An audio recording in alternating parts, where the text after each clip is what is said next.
Salam sigap dan shalom. Renungan kita pada hari ini, Selasa 9 Mei 2023, berjudul Dia Rindu Membuat Anak-Anaknya Bergembira. Ayat intinya terdapat di dalam Kisah Para Rasul 14 ayat 17. Namun ia bukan tidak menyatakan dirinya dengan berbagai-bagai kebajikan, yaitu dengan menurunkan hujan dari langit dan dengan memberikan musim-musim subur bagi kamu. Ia memuaskan hatimu dengan makanan dan kegembiraan. Pena Inspirasi menuliskan yang dimaksud dengan judul renungan kita pagi ini, Dia Rindu Membuat Anak-Anaknya Bergembira, adalah sebuah panggilan kehidupan yang praktis agar kita senantiasa menunjukkan keceriaan dan kepuasan sebagai faktor yang menunjang kebahagiaan sejati dan sarana untuk memulihkan hubungan kita secara vertikal kepada Tuhan dan horizontal dengan sesama sebagai berikut.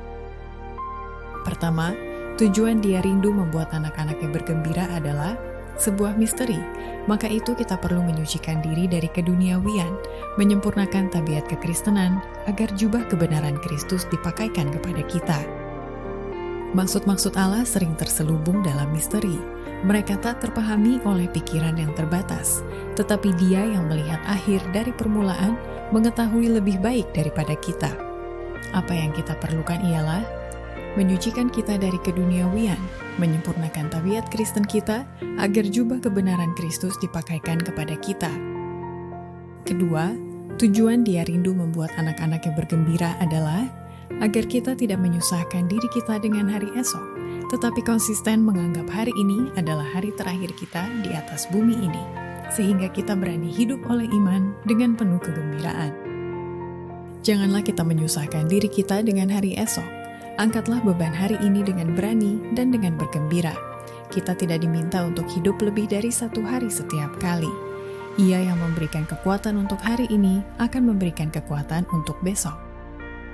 Ketiga, tujuan Dia Rindu Membuat Anak-Anaknya Bergembira dikarenakan kesembronoan dalam kebiasaan-kebiasaan badani menunjukkan kesembronoan dalam tabiat moral sehingga watak bergembira menjadi tidak seimbang. Allah harus diakui sebagai pencipta kita. Hidup yang diberikannya kepada kita tidak boleh disepelekan. Kesembronoan dalam kebiasaan-kebiasaan badani menunjukkan kesembronoan dalam tabiat moral. Kesehatan tubuh harus dianggap sebagai yang penting bagi kemajuan pertumbuhan dalam kasih karunia, suatu watak yang seimbang. Keempat, tujuan Dia Rindu Membuat Anak-Anaknya Bergembira dikarenakan kegembiraan adalah bukti orang beriman yang mengisi hatinya dengan kerinduan jiwa-jiwa yang mau datang kepada Kristus. Bukalah Alkitab itu kepada seseorang yang berada di dalam kegelapan, dan engkau tidak akan mengeluh rasa capek dan kekurangan minat akan kebenaran. Hatimu akan dibangkitkan supaya merindukan jiwa-jiwa dan bergembira karena bukti dari iman yang mengisi hatimu, dan engkau akan tahu bahwa Dia yang mengairi akan diairi juga. Demikianlah renungan kita pada hari ini. Kiranya Tuhan memberkati kita semua.